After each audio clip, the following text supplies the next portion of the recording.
আসসালামু আলাইকুম everyone, welcome to my channel recipe by Synthia's mom. আজকে আমি আপনাদের জন্য নিয়ে এসেছি দুধ কলা দিয়ে ঠান্ডা ঠান্ডা মজার একটা ডেজার্ট রেসিপি। এই গরমে ইফতারিতে রাখতে পারেন এই ধরনের ঠান্ডা একটা ডেজার্টের রেসিপি। আশা করছি আমার আজকের রেসিপিটি আপনাদের কাছে ভালো লাগবে। ভালো লাগলে লাইক, কমেন্ট, শেয়ার করতে ভুলবেন না। সাথে আমার চ্যানেলটি সাবস্ক্রাইব করে চ্যানেলের সঙ্গেই থাকবেন এরকম নিত্য নতুন আরও রেসিপি দেখার জন্য। চলুন তাহলে দেখে নেওয়া যাক আজকের এই রেসিপিটি। এর জন্য চুলায় আমি আগে থেকে একটা কড়াই বসিয়েছি। এবার এর মধ্যে 1/3 কাপের কিছুটা বেশি হবে চিনি দিয়ে নিলাম, আর সামান্য একটু পানি দিয়ে নিলাম।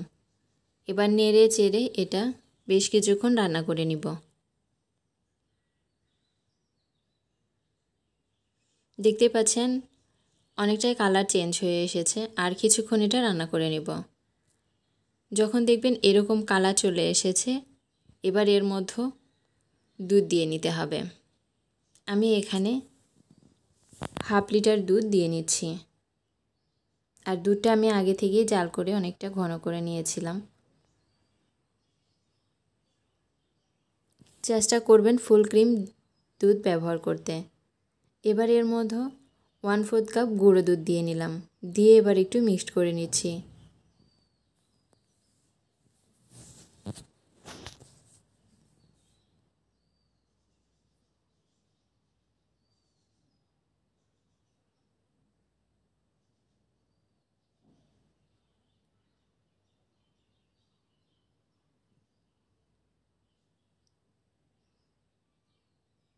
দুধটা আমি কিছুক্ষণ একটু জাল করে নিয়েছি।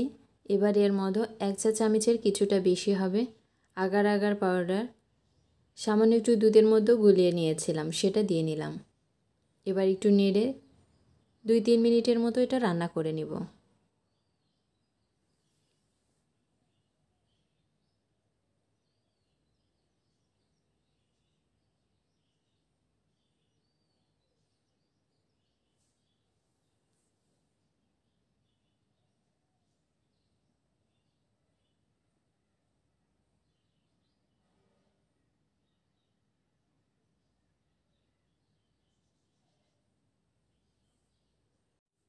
কিভাবে বুঝবেন এটা হয়েছে কিনা?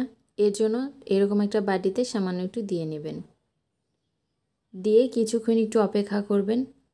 ঠান্ডা হওয়ার পরে যদি দেখেন এভাবে কাত করার পরে পড়ছে না, তাহলে বুঝবেন এটা হয়ে গেছে, একই জায়গায় থাকছে। আমার এটা রান্না করা হয়ে গেছে।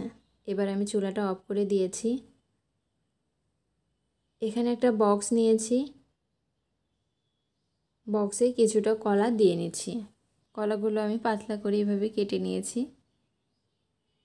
এবার সেই দুধটা দিয়ে নিচ্ছি।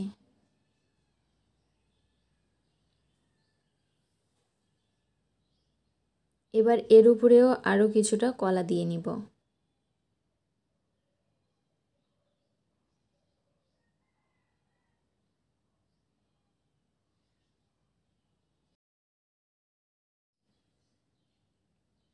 উপরে কিছুটা কাজু বাদাম এবং কাঠবাদাম দিয়ে নিচ্ছি।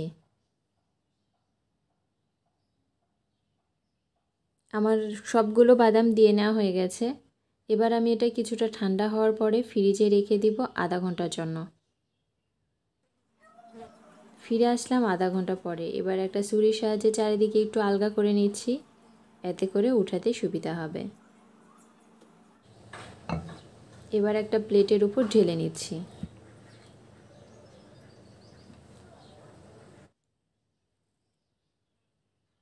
তৈরি হয়ে গেল আমার অসম্ভব মজার দুধ কলা দিয়ে মজার একটা ডেজার্ট রেসিপি।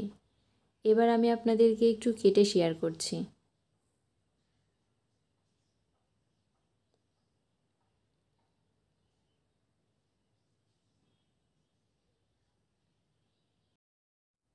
এটা দেখতে যতটা সুন্দর, খেতেও অনেক বেশি মজা। আজকে এই পর্যন্তই, আবার দেখা হবে নতুন কোনো রেসিপি নিয়ে। সে পর্যন্ত সবাই ভালো থাকবেন, সুস্থ থাকবেন। আল্লাহ হাফেজ।